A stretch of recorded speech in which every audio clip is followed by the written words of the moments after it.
Hi there, and welcome to my YouTube channel, Upcycled Adulting, where I am here to help you upcycle your real life into your best life by creating healthy habits, overcoming obstacles, and growing to accomplish your goals.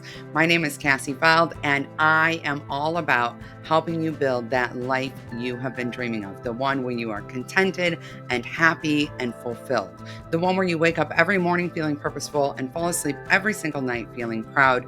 But in order to do that, we need to bring clarity to the chaos and purpose to the apathy. And that's what we're going to do. Today, I'm going to talk about one of the most important topics when it comes to reducing stress in your life, accomplishing your goals, and building that well-crafted life. This is a topic I touch on over and over and over again, but today I'm going to dig really deep into this and help you by giving you 5 incredible tips. Now, y'all, listen, number 5 is going to shock you and surprise you and be something that you probably have never heard before. So make sure that you stick around for that. Today, we're talking about how to make your rest more restful, or how to make your rest restful at all. See, I talk all the time about the importance of rest, how essential it is to increasing productivity and increasing creativity, how important it is to de-stressing, to showing up as your best self with complete clarity in your day-to-day life. Unfortunately, a lot of times we struggle with rest. And I know I'm not alone in this because I've had so many members of my community tell me this. So many of my clients tell me this just over and over again. I get it. I understand it's important, but I just can't make it happen. And whether your issue is related to time or mindset or energy or knowing what to do, today I'm going to talk about the 5 most important things to keep in mind when you are trying to create space for rest in your life. And now I need to remind you of how incredibly important rest is. Rest is not that zoning out thing you do scrolling social media or binging Netflix. That's your body and brain shutting down because you haven't been giving yourself adequate rest. That's you shutting down because your body and brain know that they need a break. They're overwhelmed from stress. And actually, it's a warning sign of burnout. So we want to avoid that by giving ourselves the rest that we really need and deserve. And I understand some of you might be thinking right now, Cassie, you don't know. Like, you don't know how lazy I am, or how unmotivated I am, or how I don't have any willpower, or how I don't get enough done already. The last thing I can do is rest. And I'm here to tell you that rest is probably the solution to that problem. The reason you're struggling with motivation, the reason you're struggling with feeling lazy or not getting things done is actually because you need rest. You need intentional, deliberate rest. And when you give it to yourself, I promise you, you will show up so much better in your life. You'll get so much more done, and you can kick that feeling of laziness or unproductive time being a waste. It's very important because I'm just telling you, you will more than make up for the time that you rest in increased productivity and creativity. You can say goodbye to all of those brain blocks and freezes and all of that fatigue and brain fog if you just start resting. So let's get started. The number one tip is to set the stage. And what I mean by that is set yourself up for successful rest. That means creating a space in your home that's dedicated to your rest, that has that in mind. This may mean gathering some supplies and putting them in that space to make it easier. And for those of you who are moms, because y'all know I'm a mom of 5, I know that if I don't create a space to rest that is separate from the main living spaces in my home, it's not going to happen, right? It doesn't matter how many times I say, hey, it's mom's rest time. Not happening. It's important that you get that space that is quiet, less cluttered, less distracting, and away from other people so that you have time just for you. And then number 2, which ties right into this, is make a you date. Now, rest certainly counts if you are able to get that rest at any given time. If you're able to take 15 minutes or half an hour in the middle of your day and give yourself rest or give yourself a break, it absolutely counts if you're being intentional and mindful about it, meaning you've created awareness. You're not just checked out or zoned out. You've decided, I'm going to take a rest right now. It absolutely counts. But for most of us, it's not going to happen if we don't schedule it. We have to actually put it in the schedule as a date, as a real appointment with ourselves, not as a maybe if I get around to it on the to do list. We need to pick a time and schedule it. Now, when I first started setting out to incorporate more rest in my life because of time blindness, because of how overwhelming my life was and how much I had going on with 5 kids and 2 businesses and all these various things I volunteered for, what I needed to do was set an alarm a half an hour before my rest time started, and then set another alarm at the start of my rest time. And I needed that to create a cushion so that I could actually show up for the rest time. Otherwise, when the alarm went off, I'd be finishing up a whole bunch of other stuff. 3 people would come to ask me questions, the phone would ring, and before I knew it, I was on to the next thing in my day. And my entire rest time had gotten taken up with preparing to rest, right? And oftentimes I didn't have that stage set either. So I'm gathering items, fielding questions, putting band-aids on boo-boos. You know what I'm saying. So it's super important to make that you date and set an alarm for it so that you're accountable to it. Now, if you have the Routinely app, one of the things that I love doing is putting it in the app as a habit, whether it's once a week or every day or every other day, whatever works for you. The app is super flexible in that. I'll link it below so y'all know how to get it. But the app is super flexible in letting you create custom schedules. You can even set it for a different time every day, depending on what works in your life. Or maybe you have one time on Wednesday you want to do and a different time on Saturday. Whatever you want, you get the gist. But what I like to do is set it in the app, go ahead and put a timer on it. And that way I can check it off like it's a habit. And then I feel really good and really productive about checking something off on my routine and habit list. And that sets me up for success for the rest of what I need to do in the day because I get that great dopamine hit of you accomplish something, even though the thing I accomplished is rest. That's just a little inside hack for using your rest to get you even more fired up. Number 3 is ditch stress hormones. Okay. So if you've ever had that thing where you're trying to rest or do something restful, but it feels well, the only way I can describe it is it feels like your skin is crawling. Like you just have all this energy. You feel amped. You feel like somebody plugged you in and you've been plugged in and you can't get yourself to unwind. It's that physical vibe. When that happens, it's often a signal that our stress hormones are fired up. And we don't want that. We don't want our stress hormones to be fired up all the time because that's actually dangerous, not just for our mental well being, not just for our comfort level, but it's dangerous for our physical health. There's all sorts of disease that's associated with increased stress hormones when they stay consistently increased. So we need to find a way to bring them down. Now, a lot of times we don't notice that we have that happening, that amped feeling happening in our bodies until we try to rest. That's when we actually notice because throughout the day, that amped feeling just feels like energy to get things done. Right. But when you can't shut it down or slow it down, that means that you've got an overage of stress hormones. So, what we want to do is create a reset. We can create a reset by intentionally stressing ourselves, creating an acute stressor. And some of the ways we can do that is by watching something scary or watching something funny because laughter releases stress hormones. We can do some kind of physical activity, maybe a HIIT workout or one of my all-time favorites, dance it out, right? Get a good dance going on there. You'll feel absolutely amazing because you've burned off some of that energy. And another way that you can do this is by taking an ice bath or just jumping into a cold shower. Now, for a lot of us, that doesn't work, especially if we're on a short timeline to get our rest time in. So you could even run your wrists under some cold water or rub some ice cubes on your wrist. That will help as well. Once you've got those stress hormones under control, it's a lot easier to get that rest.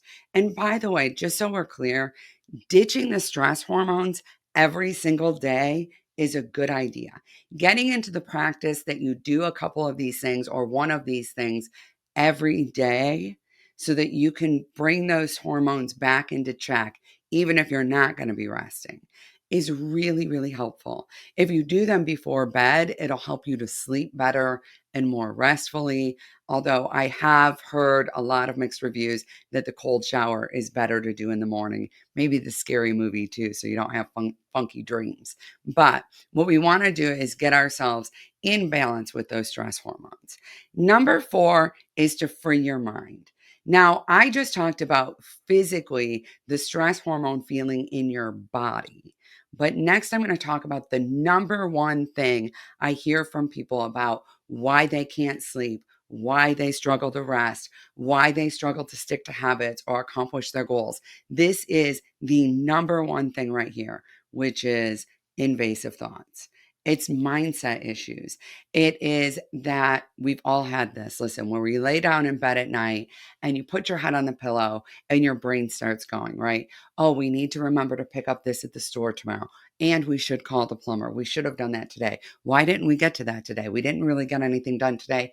Anyways, oh, I can't believe last week when I saw Sally, I said that. I wonder if she thinks I'm weird or I'm mad at her. Oh my gosh, maybe my mother-in-law is mad at me. I hadn't, okay, right? And maybe you even go through the process of thinking through what you should have said in that moment. Maybe someone annoyed you online and you come up with the best comeback response when you're falling asleep. This is your head going, right? This is a loop going, and it makes it difficult to sleep. It makes it difficult to focus, to concentrate. It makes it difficult to engage well with others. Sometimes it can really alter your mood and make you more irritable or short tempered, even with people who are not the source of some of the frustration you're experiencing.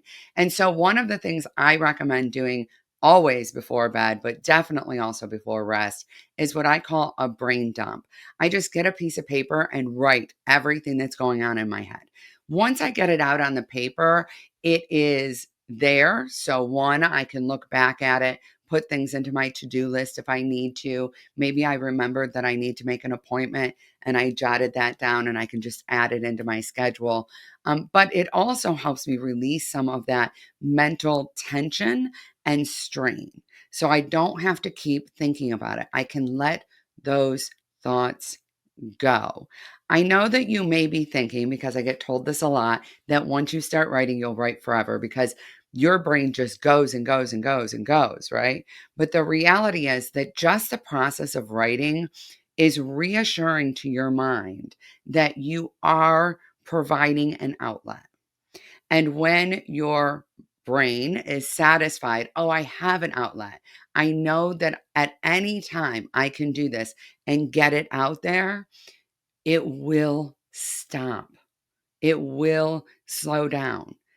It's okay. I promise. I know it feels like, oh, but I can lay in bed for 3 hours. When I first started brain dumping, I most nights would lay in bed for 2 to 3 hours with my brain going. I would wake up in the middle of the night with my brain going. And this really helped. This resolved those issues.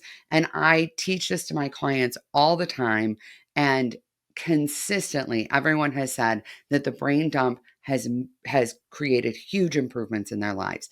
Even if this is the only thing you do, just it creates such a huge improvement in your life to just get all of that stuff out instead of holding it and containing it, because that's part of why that's happening, is that you've been containing for too long.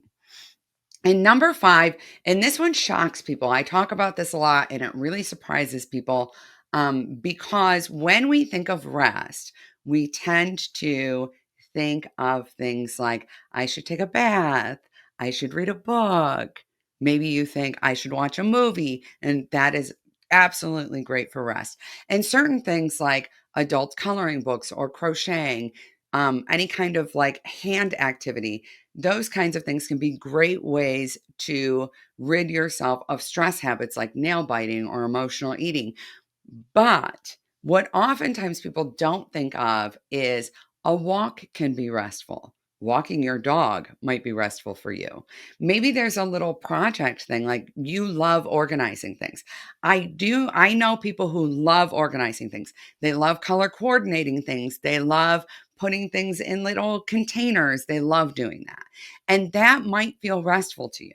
Now, I want to caution you that if you're a person who is really sucked into hustle culture, really pulled into that whole productivity thing, to be careful about scheduling your rest as projects because you don't want to be doing those things just so that you feel better about being productive. But what you do want to do is think, what recharges me? What makes me feel amazing, right? What do I love? What feels good for me? Because when it comes to rest, you have to find what works for you. I get told all the time by people that when they think of rest, they always think they need to be sleeping, taking a bath, doing something very mellow and low key. In actuality, aside from that rest happening right before bed, where you do want to be winding it down, when we're talking about midday rest and getting breaks in your life for rest, I'm talking about doing the things that recharge you and refuel you and help you to feel amazing. I've had people come back to me and say, you know what? I schedule 2 days a week of rest where I just dance around crazy in my living room and sing at the top of my lungs, and it's changing my life. All right. And I've had other people tell me that they absolutely love to watch a movie uninterrupted or to read a book, that that's the most restful thing that they can do is to just sit and read. I've had people say hiking is my form of rest. And that's okay. We work so hard to be doing it right. Okay. But I want you to know that the right way for you is right. That is the right way. There is no wrong way to rest. The goal is to feel recharged and refueled and, rested after you do your rest. So if you feel like some of those slower pace things really aren't for me, I really love to be on the go. Playing pickleball would be so restful for me. Go do that. Enjoy it. That's okay. If you are curious about all the different ways to rest, or you're thinking it's really hard for me to figure out how to rest well or what I would like, I want to encourage you to one, start a list and try some things out. It's okay if the thing you tried doesn't work the way you thought it would. I have tried things like taking a bath, for example, and I do not find that restful. Okay. I tried it. It does not work. It's just a giant hassle, in my opinion, to get into the tub, and then you've got to drain it and you have to, oh, it's just so much stuff to do. And I do not rest well in that situation. It sounds good to me, but I get in the tub and I'm always too hot or too cold or whatever. All right. So find the thing that works for you. Make a list, try some things, see what works. And you may find that certain types of rest work depending on what time of day you're doing them or what kind of stress you're dealing with. There may be certain stressors that active rest is more helpful for you because you feel helpless, and being able to do something is more restful than just sitting, right? That happens. That happens for me too. So do it that way. And if you want more support in rest, or you want to learn more about how your love languages affect your self-care or can give you clues to good self-care or good rest, I encourage you to check out Inner Circle. My stress ebook is now available. It's over 100 pages of information about stress, how to de-stress, how to understand what's happening to you when you're dealing with stress, identify your stressors, all that good stuff. But of course, it also has multiple resources to walk you through the process of relieving that stress, of letting that go. Stress is one of the biggest obstacles for people trying to live their very best lives, trying to accomplish their goals. It's like the nonstop pressure, stress, and overwhelm is holding you back. So I encourage you to check out Inner Circle, where you'll get all the support you need, group coaching every week, and evening sessions a couple times a month. Plus, we have a great book club there. You will love it. And if you are committed to changing your life, to living better and more fully, that is the place that you want to be. I will link that below so that you can check that out as well. Do not forget to subscribe to this channel. Share this video with anybody you know who just struggles to fall asleep, struggles with rest, struggles to unwind, or is dealing with overwhelming stress, and help them, okay? Because in today's world, we are way too wound up and stressed out. And honestly, I have to tell you, it is robbing us of our best lives. It's killing our dreams. It's interfering with our relationships. And it's literally killing us. So do your friend a favor and share. I'm going to see everybody next week. I will be talking about what happens after you resolve your stress issues, because it might be shocking. So again, don't forget to subscribe. Bye, everyone.